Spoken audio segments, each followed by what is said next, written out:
Tak zdravím u tohto videa a máme tu takýto príjimač Philips 470A. Pomlčka 14 je napísané na štítku, neviem, čo to má znamenať. Áno, už som dlhšie nevydal video však, lebo som bol na dovolenke, ale už som späť. A odtiaľ pochádza aj toto rádiko. Tak som lustroval bazo, že som tam objavil toto rádio a presne v tej lokalite, kde sme mali chatu, tak som sa skontaktoval s pánom a on mi ho doviedol. Pred chatu, tak akože super, nie? Gombiky k tomu mám. Hej. Lebo, no, tie gombičky mám tuto. To je jeden gombíček, ten hlasitosť. Ten išiel tiež dosť ťažko, ale ja som si vlastne využil, som riskoval, že môžem aj poťah poškodiť. Že som ja došiel na kraj toho poťaku a proste som vytočil ten gombík, lebo to bolo zažraté s tou hrdzou. Ale to ešte bolo iné. Preto som to nenatáčal, lebo to bol strašný boj. A druhý gombíček bol tento. Bohužiaľ, tu musela naštať deštrukcia. Ten bol tu, ale že tak zapevnený, že to nešlo. Tak ja som musel odpiliť kúsok, aby som sa dostala vlastne k tej oske. Zobral si kliešte a blickami opatrne som ho vytočil do paky, no našťastie sa mi to podarilo. A mám to bez gombíkov, môžem to vytiahnuť. No. A čo vidíme ďalej na tomto príjimači? Ja keď ho otočím, není akože on je celý z bakelitu, hej. A je dosť ťažký ináč. 10 kg to určite má. No áno, chýba reproduktor. Hej, našťastie to není taký ten reprák, čo má tú cievku, ale klasika. Hej, takže to stačí len pripojiť a tam taký reprák, čo mali úplne tie staré rádia s takoutou cievkou, keď sa zapol cez to šlánk Arondové napätie, či jak to je a to robilo to magnetické pole, ale tu už není také. To je normálne, klasicky. Urobené tuto je nejaký vývod, to asi bývalý majiteľ niečo robil. Tuto tiež mám gombík, ale to tiež prasklo mojou nedopatrnosťou, škoda ho, no veru. Na prepínanie nebol gombík, ináč tuto zadná stena tiež nebola. A toto tu je nejaký konektor. Ono to vyzerá, keby sem malo ísť sieťové napätie, ale aj tu je ako keby ustrihnuté. Tak teraz som si ani istý, že či tá ďalej to mám dať sieťové napätie, alebo tak. Na to ja nejak prídem, hádam. Volič napätia a je až do 245.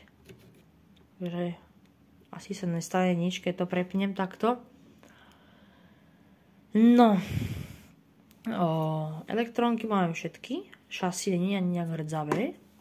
Len je to zaprašené, len toto tu kolečko na ledenie je hrdzavé. A ja si myslím, že teraz keď to strihnem a už bude to šasy vonku, tak to bude asi lepšie. Tak zatiaľ. Tak máme šasy vonku. Aj s tou prednou doskou vlastne. Aj otočím to, neviem, čo to tu robí elektrónku, ale nemám všade elektrónky. Ja som taký elektrónkový muž. No. Joj, no. Takže konečne mám k tomu taký väčší priestor. Aj sem sa môžeme pozrieť samozrejme konečne. Takže máme EBL jednotku, AZ jednotku, potom tu máme EF9 a EBF9, tuším. Alebo niečo také tam bolo. Už si nepamätám, momentálne to nemám pri sebe. No. Je to zaprašené. Takže ja to idem odprašiť a uvidíme. No a máme rádíko vonku zo skrine. Bol to pomerne tuhý boj, ale asi sa to podarilo. No hen tam, no, je to strašný boj dať tú prednú časť, to drevo dole. Akože je to dosť komplikované, by som aj povedal. Hej, dole to je. Som to trošku napustil diavol, lebo to bolo také suché. A no a ja si myslím, ja už som začala akože kondíky, že pomeníme kondíky. A bolo ako nevydalo.